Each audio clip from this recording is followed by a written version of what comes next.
the cheery time of year, folks, and I'm here. My name is Michael Rosso, and I'm here with John Fideli. How you doing, baby? And welcome to our Holiday Extravaganza Film Photography Podcast 2021, our last shoe of 2021. What shoe?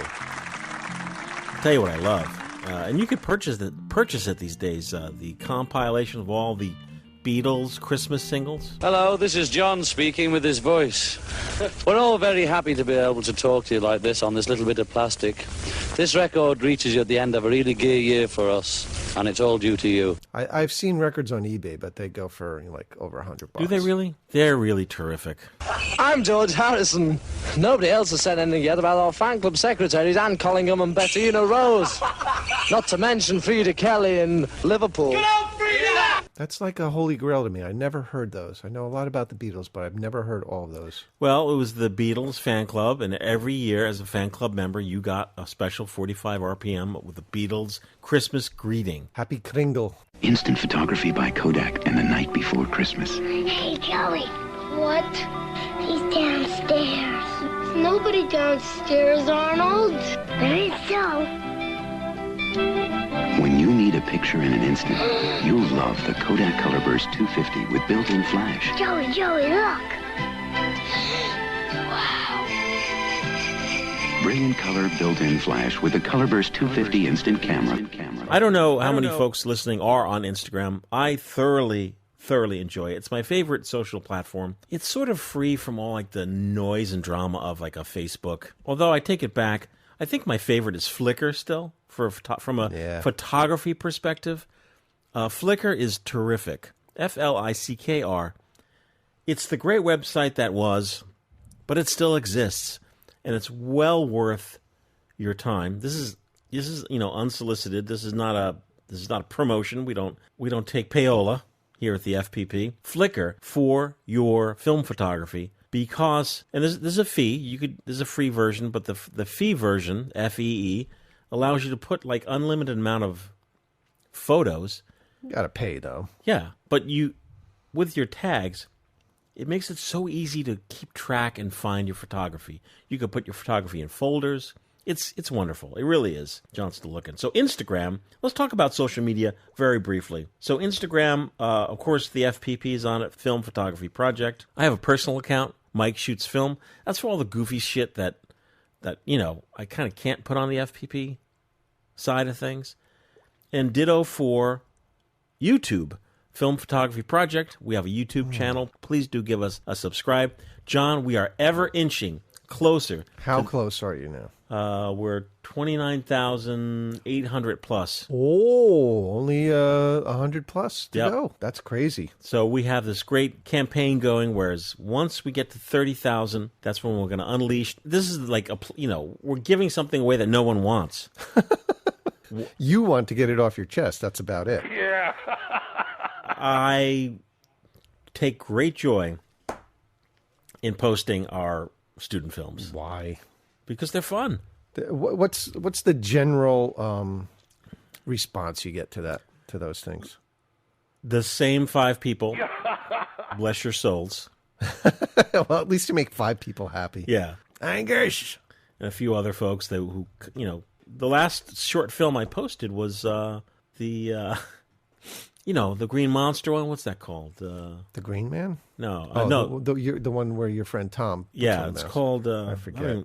Attack of the Potato People. Susan Tarbox. Tarbox. Oh, the Potato People. Attack of the Potato People. It's on YouTube. You could check it out. And I have last episode, John and I were talking about buying views and artificially boosting, buying steroids to boost cheating. Yeah, so I launched my own personal channel because I have a vast amount of media that I shot my entire life that, granted, no one's interested in. Except for a few people. Except for those 5. But it's not appropriate for the FPP channel, so I started my own channel, it's Michael. Off-brand. Yes, Michael Rosso, on YouTube. And it's a tough climb, John. It is. Because, what is your goal? Well, my goal always is to become an official YouTube channel. And to me, you become official if you're able to monetize your channel. And the funny thing about that, folks, is when you say monetize your channel, mean, let's use the FPP channel, for example. We're talking about pennies. No, we're talking about like literal, like a tin cup. You're holding a tin cup out, and Google, who owns YouTube, they're like dropping a coin. Yeah. Do I have a coin here? Yeah, it's like you're sitting on a corner. Please, sir. Do you have a quarter? They literally drop a coin in your cup every month. Bink.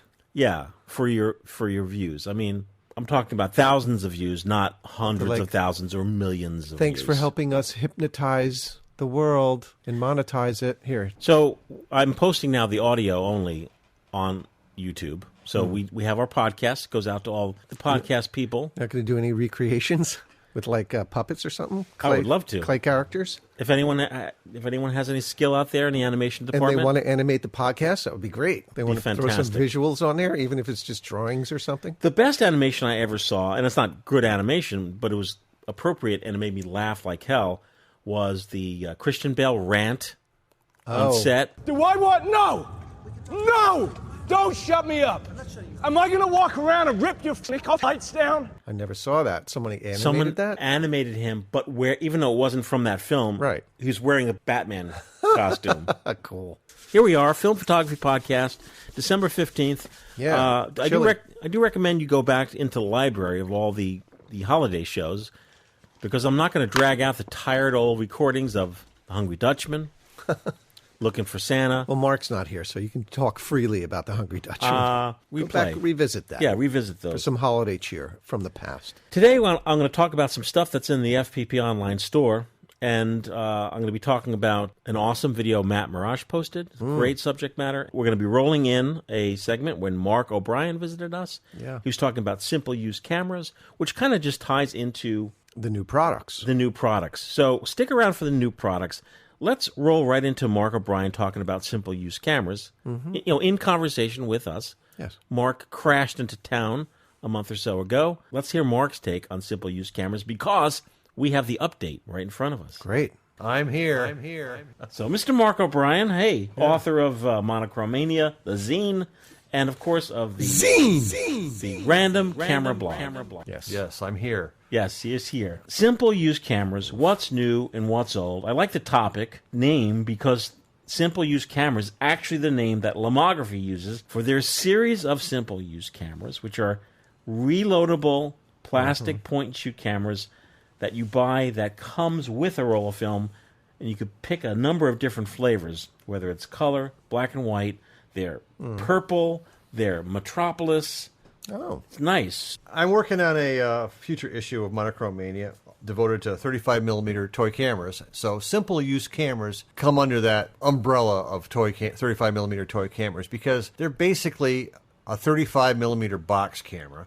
There's nothing you can adjust. It's one aperture, there's one shutter speed, and you have a flash, or not. They are simple use because all you have to do is wind the film and press the shutter button. So it's almost back to like the days of the Instamatic. So it's sort of like, what's old is new again. And we had this back before the digital onslaught took everything film related down into the abyss. There was all these cheap plastic 35mm point and shoots.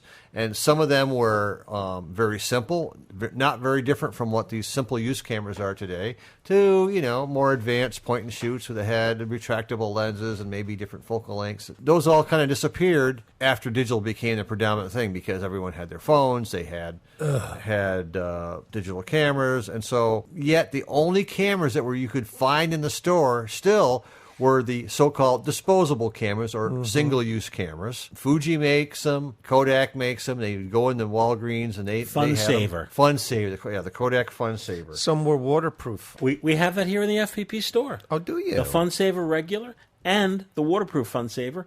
And let me tell you this very quickly.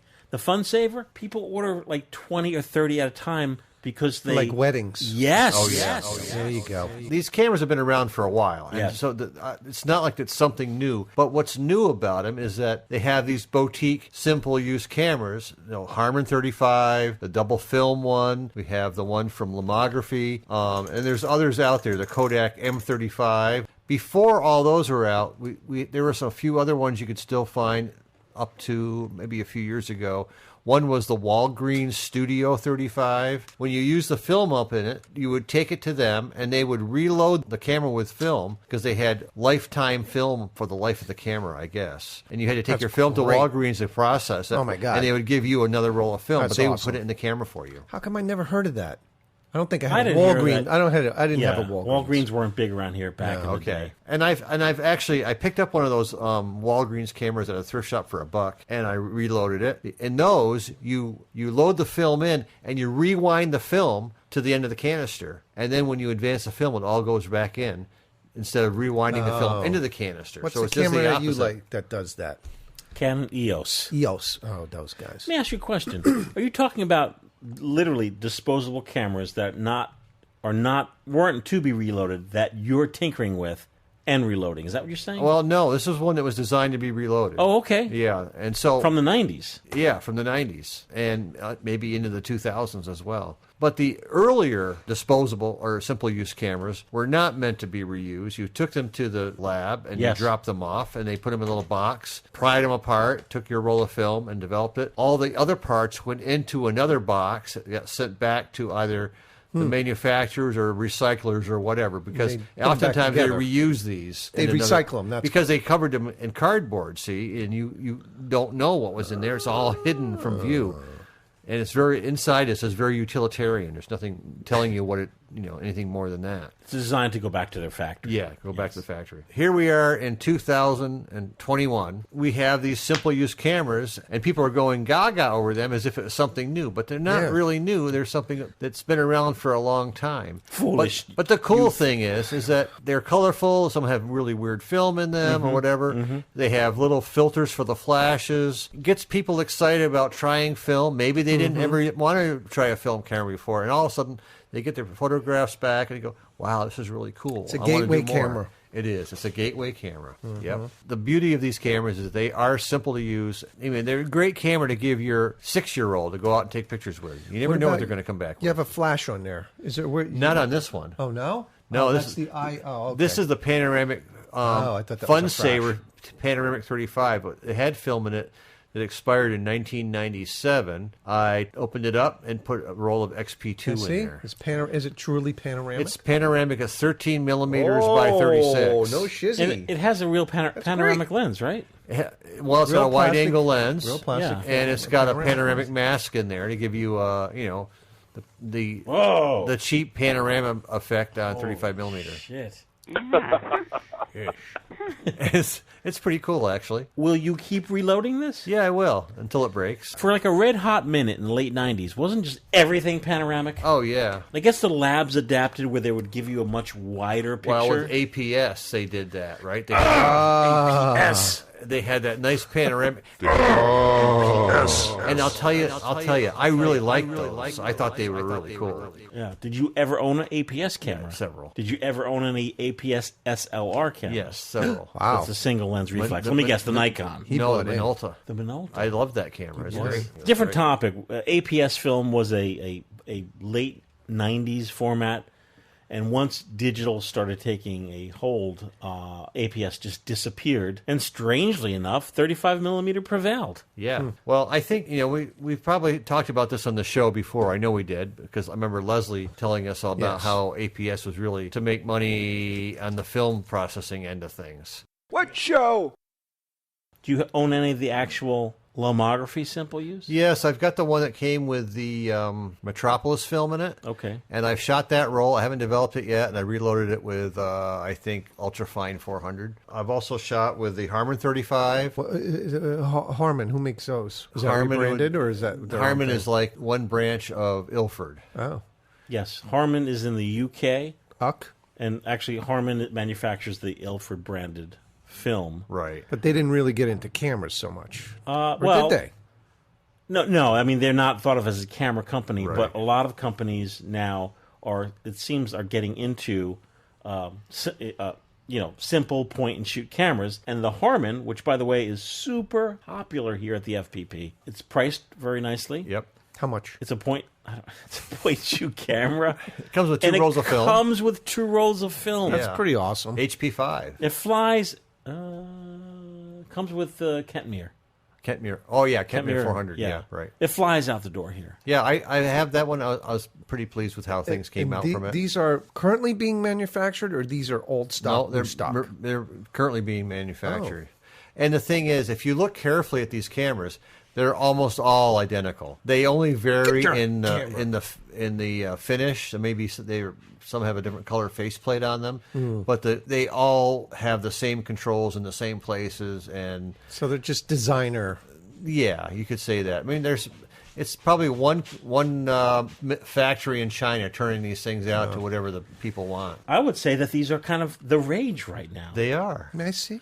Yes. Yeah, because if you look at them from an accessory point of view, right, they're not terribly expensive, and maybe you want one color of every camera they have. Why? People want variety in color. Oh, this is a pretty wide lens. Yeah, I mean, especially if you're on the go. I have no doubt we'll see some other iterations of these cameras because, like a lot of things, they started to get popular, and maybe there'll be a Nikon and Canon could bring one out. Images from these cameras, they have an f8 or an f11 lens in them. Yeah. They're all about, 30 some odd millimeters? This one has, this is the double camera. Double. This has a 32 millimeter lens. I think they're all about the same focal length and the same aperture. Yeah, that seems wide. That seems like a 30. Probably the same lens. And so these acrylic lenses that they make for these, they give them the advantage of being very sharp at the center, and the edges are going to be a little bit out of focus. Which is beautiful. Yeah. I mean, so don't expect f16 precision like you might be hoping for. But these are, like I said, they're simple. They're simple cameras. And think of them as box cameras. That's really what they are, although the box is much smaller than the old ones. Right. But they're basically box cameras. So things will be in focus from like 6 or 8 feet to infinity. The more infinity you have, the more the infinity will be blurry around the edges. I shot some film in one of these down when I was in South Carolina. I really liked what I got. You're not going to impress anyone with the sharpness, but that's not the point. Right. You got to find a warehouse full of these and FPP brand them. It's like the Debonnier. It sounds great. It sounds wonderful. But in my personal opinion, the market's getting cluttered very quickly. Yeah. They don't cost a lot. The idea of spending more than a 20 on one of these cameras is against my inclinations. See, I'm not the only one, Mike. But the thing is, if it's the only film camera you can buy that's new. Yeah. There you go. So, any last words on simple use point-and-shoot cameras, Mark? Just embrace the blur. You're going to get some with these cameras. They're fun. Yeah. Don't take them seriously, but it's kind of a neat thing to have with a roll of film in there. Put it in your bag and can get banged around a little bit. It's going to be all right. But it's also a good thing to give the kids. It is. Grab and go. Put it in your pocket. Put it in your purse. Put it in your bag. Yep. You can have it with you at all times. And they weigh practically nothing. Well, thank you, Mark. And this is going to be the topic of an upcoming zine. Yep. You got a song, John, from Monochromania? I'm mono, that means one. I'm chrome, that means fun. I'm monochromania. We'll be back. Got a Christmas story to tell, and you really want to tell it well. Get it, don't forget it, on Kodak Film. You feel better when you say, I got it. Every picture tells a story. Capture the color of Christmas this year on fresh Kodak film. I got it. I got it. Kodak wishes you some merry, merry pictures. Hey, we're back. So Mark has been very active with his zine, and I'm going to give Mark a lot of credit because, and I say this so much about everything in your life, and it's very important, he's sticking with it. He is. And what happens is if you stick with it, it creates momentum, and your potential viewer sees that you are not just a one-off. You know what I'm saying? Yeah. There's something to follow. Right. And if you buy one zine, maybe people don't buy every zine, but they could be like, oh, Monochromania. Yeah, it's always a good view. We were just looking at thumbing through one before the show. Yes. The winter one, where he took pictures of things encased in ice in the river. Great perspective. Whatever you do, keep consistent and have, even if it's a little itty-bitty plan, just a little plan, like, hey, I'm going to do a zine. Well, some listeners have done one-off zines. Yeah. As a matter of fact... You got one? I got one. Oh. I don't know if I spoke about it. I don't know. If you set a goal like that, you may just surprise yourself with what you come up with. Oh, that's nicely printed. Who's that from, Mike? In This Land, it's called. Yeah, so here's a zine that was made by my pal Eric. And on the very first page on the bottom says... Conspiracy of Cartographers. Catharthy. It's at conspiracy.of.cartographers. CARTOGRAPHER. There are all these pockets of goodness. Like Eric, he has his own podcast. I think it's called... Conspiracy of Cartographers. So Eric is a film photographer. He does a podcast. He sure is. He put out his own zine called In This Land. Oh, this is great. And hats off to all you creators out there. Even though I hate that word, because YouTube is, creators. I know. The creators. What it is. Hats off to all you creators out there, to all you artists out there. And if you have something, feel free to drop us a line. I'll be more than happy to, talk about whatever project you're working on. Yeah. Looking at this book, the photographs are excellent, and he lists the camera that he uses and the film that was loaded in the camera when he took the shot. But I think something like this should kind of spur other people on to do the same. A lot of people think they need to make a book of their photography. Yeah.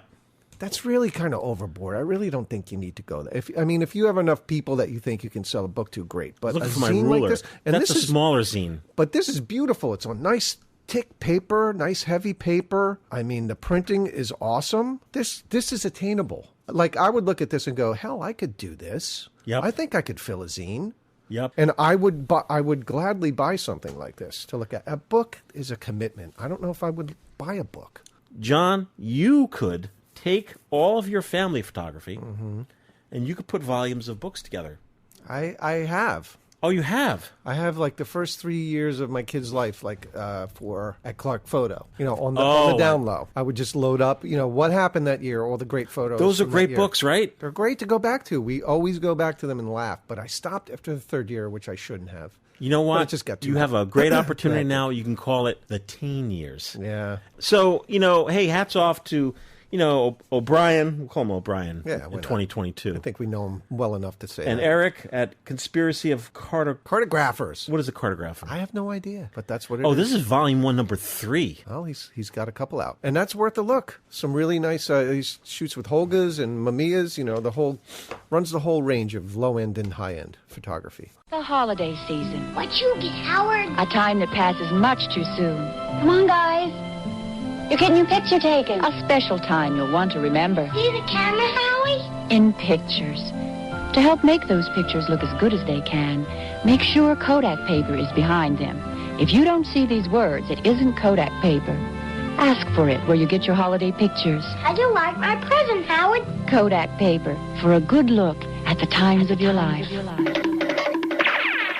Today's a wonderful day because we have some new cameras right here at the FPP. First one is not a camera, but this is called a Kodak film case. Look at that. Now, to me, that's a gift item. Yeah. I would never buy that for myself, but if someone gave it to me, I would use it. And it's old-fashioned looking film case. It's made out of aluminum or some type of silver. This metal. is made out of aluminium. Aluminium. It's Kodak branded. It has the Kodak logo on it. Yeah. Punched into it, not like a sticker. Yeah, and we carry there's a lot of variety of this. We only carry the silver and the black that holds 5 rolls of film. Okay.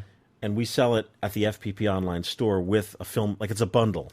It's a nice gift to get. It's a nice gift to get. You probably wouldn't buy it for yourself, but if you know a photographer. When you're anxious, you're like, oh my God, when you don't know what to get. That's the worst.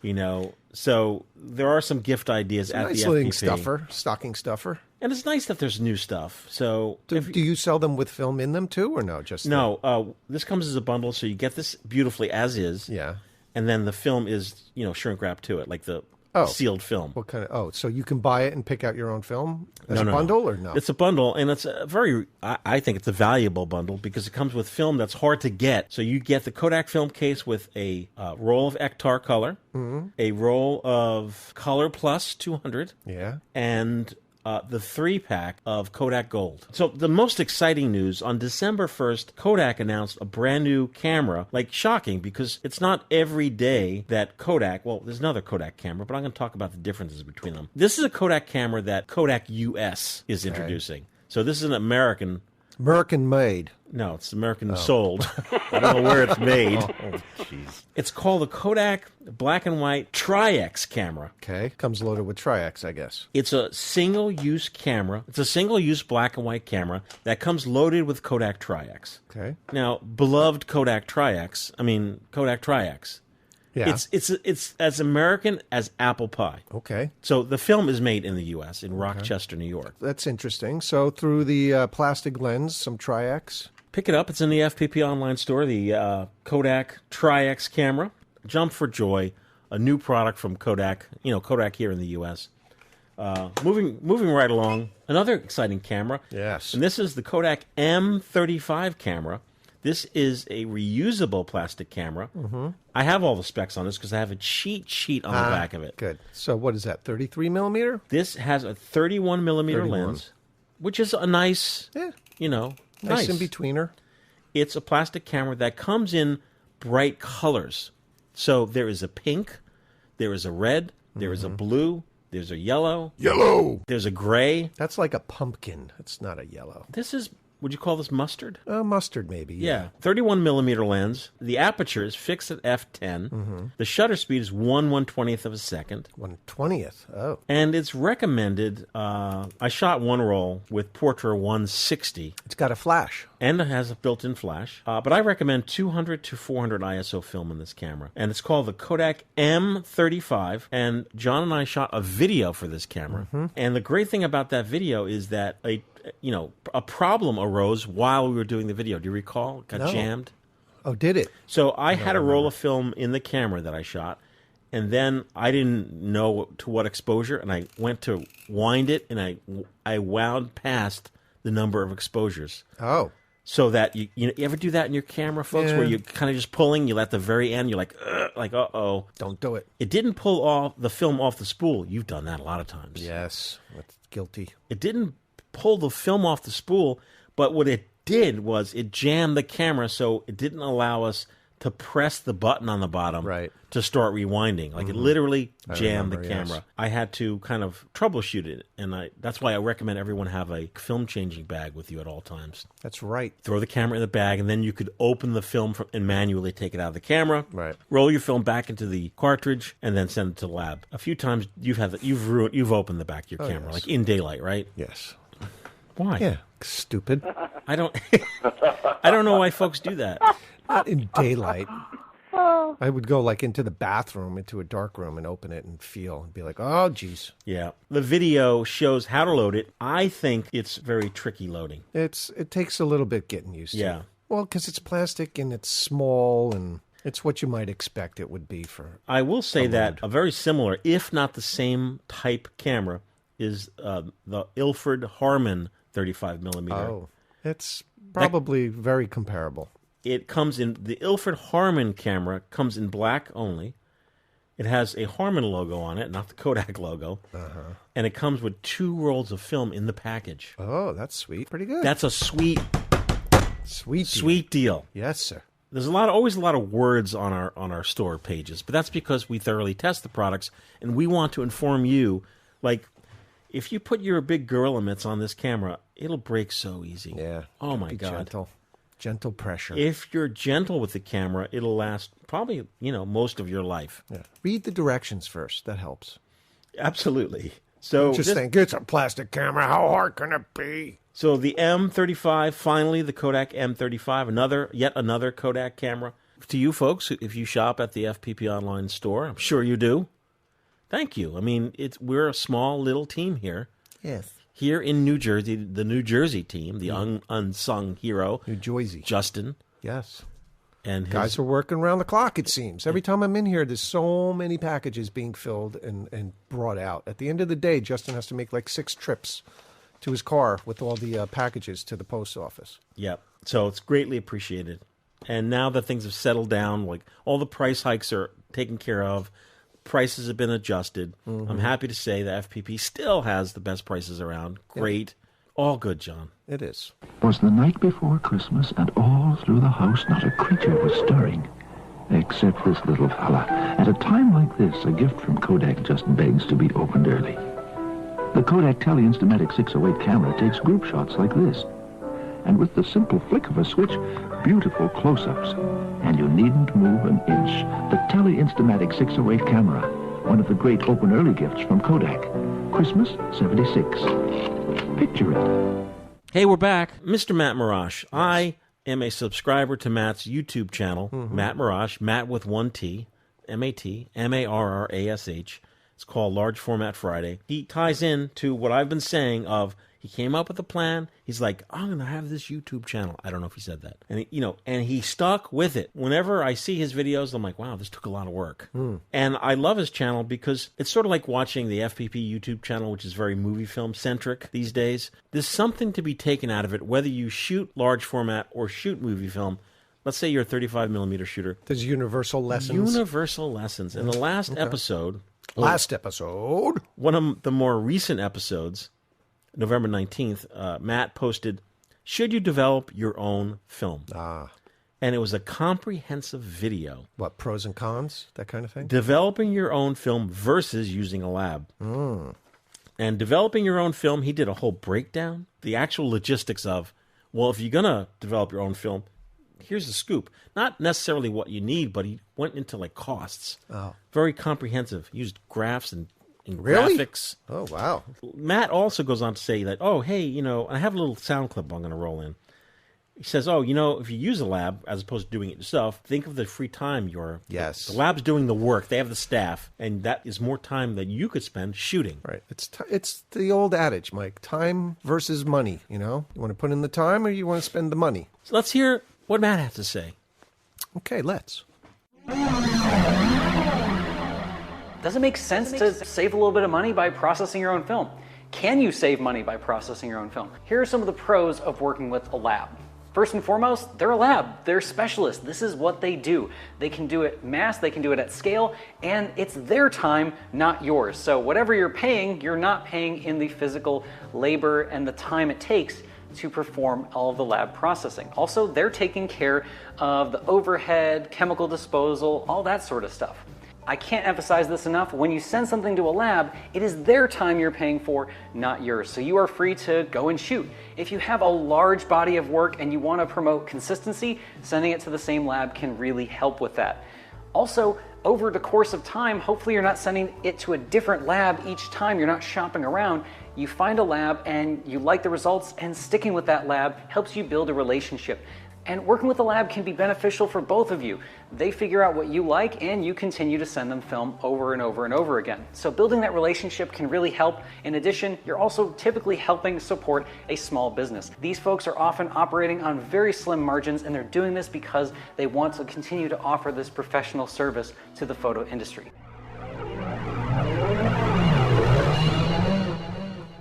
I miss everybody. Remember when everybody used to come in here? We'd have like our marathon sessions over the weekend. So Matt's channel, Matt Marrash, YouTube. Please do give him a subscribe. Let's boost his subscribership after you subscribe to the FPP channel. Yeah. Let's put our priorities in order here. I was just thinking of a word to describe Matt. I think one word would be earnest. He's very earnest. I think that's great. I would use the word dedicated. Well, that too, yeah. So Matt's been shooting film, 10, 12 years now. At the beginning of FPP, I remember meeting Matt at the PDN Photo Expo. That was the year before. You weren't there that year. He had a 8x10 strapped on his back. Oh, really? Walking around. Like a madman. Yeah. And I mean, he dived in so hard. Yeah. And it wasn't just like a fad. He made it. He integrated it into his life. That's it. That's all we got. All right. Oh, wait. Matt goes on. Okay, so Matt's video, Matt Marrash, November 19th, should you develop your own film? Check out that video. Matt goes on to talk about other troubleshooting, like, if you're going to use a lab, you have to ship your film. Matt goes on to say, hey, if you're shipping your film, be prepared for, and this applies to everything that you're shipping this year, shipping delays, shipping cost. Well, that's all I have for today, John. All right, well, that's enough, I think. Yeah, I think... listen, happy Hanukkah, Kwanzaa, Christmas, whatever else you got going on. Yeah, I can't promise, but I'm going to work hard to put a New Year's show together for you folks. I think I have a new ballad song from last year. Still new. Well, let's go eat those sandwiches. Yeah.